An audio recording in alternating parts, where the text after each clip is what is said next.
Hi guys. I'm back. So, what I'm going to chat about today is something that happened to me when I went to the mailbox. And it's a little bit weird, but it's what happens.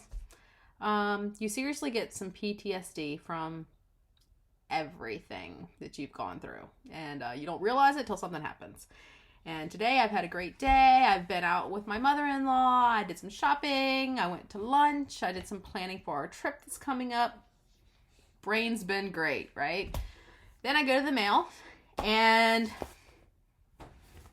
from the cancer center, instantly, fear strikes through my body. Mentally, I know that I've not had any scans done. I've not had any tests run. And I know that whatever was in this envelope is just some kind of information that I need to know or they are required to mail to me. But that's not how my body responds. I see it. And for instant, your body thinks there's bad news in there because anything that came out of this place, you feel like it's bad news, but it's really good news because they healed me, right? So, And just to let you know, all it is I got my scan date scheduled for my next scan of July 20th.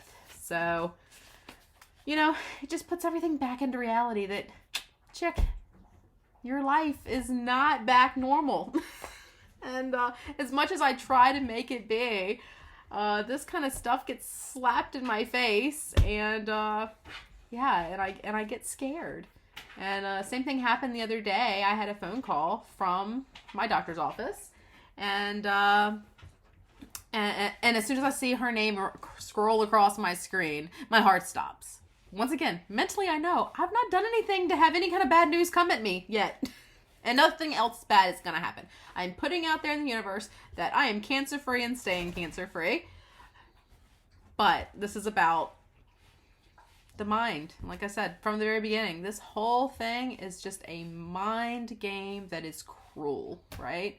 The hardest part, besides yesterday I told you about the hair loss, is those weeks or week that you go in between a scan time and in between getting an answer. Even if you get an answer you don't want to get, you still have an answer, and then you make a plan, which I personally do better with when I have a plan going forward than the unknown, because let me tell you the stuff that goes on in here. Crazy. It will make you crazy. It'll make you crazy. You have to shift, and you have to think of something positive, and you have to just change. But this one little piece of mail today triggered all of that. All of that. Fear. It just brings back everything. It zaps you right back to when you got your diagnosis, when you first started getting these letters. And then it goes through chemo. And then you go through just everything you've been through. And then I go through that I did it twice. And now this harsh reality of I'm scared to death. Is it going to come back, right? I know in my heart it's not. I'm just saying it's not, right? But my chances are high. And I know that. And I try not to think about it, but the mental game, man, it's so tough. So, I kind of want to just put that out there that when people are done with chemo and cancer treatments, just be a little bit on the ease with them and let them know, just know that it's not over for them.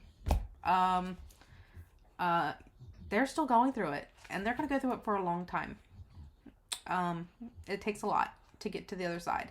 And yeah, we're good. I'm good, but it's never going to be the same. The Robin that I knew prior to September 2020 is never coming back. Like the life that I had and of just being able to go about your daily day and not think about dying is there, I mean, I know as time goes on, just like with anything, it'll get easier, but this is something that cancer survivors have to deal with, and I get it, because I was there, like, before I went through this and you heard about somebody going through this, you don't understand.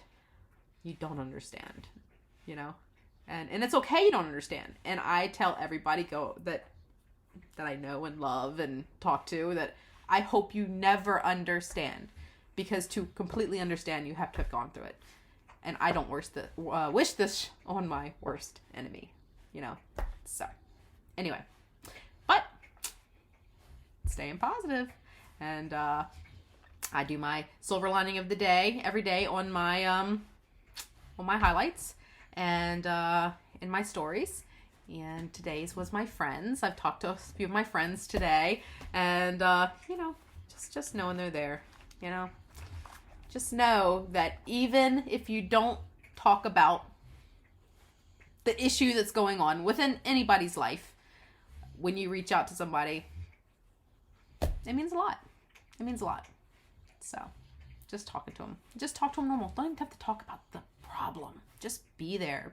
Be your friend, and just be with your people. And yeah, I have lots of wonderful people in my life, and I'm so blessed for that. So, anyway, so this was about triggers, and yeah, they're there.